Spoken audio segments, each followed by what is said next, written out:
ஹாலிடேஸ்னாலே அது நம்ம ஜிடி ஹாலிடேஸ் தான். GT holidays, South India's #1 travel brand. You know you are special when you're with GT Holidays. America soya beans விவசாயிகளின் நலனை கருத்தில் கொண்டு 4 வார காலத்தில் சீன அதிபர் ஜி ஜின்பிங்கை சந்தித்து பேச இருப்பதாக அமெரிக்க அதிபர் ட்ரம்ப் அறிவித்துள்ளார். சீன இறக்குமதி பொருட்களுக்கு அமெரிக்காவில் தற்போது 55% வரி விதிக்கப்பட்டிருக்கிறது. இதனால் ஏற்பட்டுள்ள பிரச்சினை காரணமாக அமெரிக்காவில் இருந்து சோயா பீன்ஸை கொள்முதல் செய்வதை சீனா நிறுத்தியுள்ளது. இதனால் அமெரிக்காவில் சோயா பீன்ஸ் விவசாயிகள் பெரிதும் பாதிக்கப்பட்டுள்ளனர்.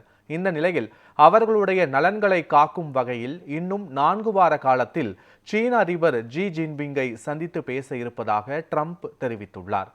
வர்த்தக பிரச்சனையில் பேரம் பேசும் நோக்கத்துடனேயே அமெரிக்காவில் இருந்து சோயா பீன்ஸை வாங்குவதை சீனா நிறுத்தி இருப்பதாக தனது ட்ரூத் சோஷியல் பக்கத்தில் பதிவிட்டுள்ள ட்ரம்ப், வரிகள் மூலம் கிடைத்த வருமானத்தின் ஒரு பகுதியை விவசாயிகளின் நலன் காக்க செலவிடுவேன் என்றும் கூறியுள்ளார்.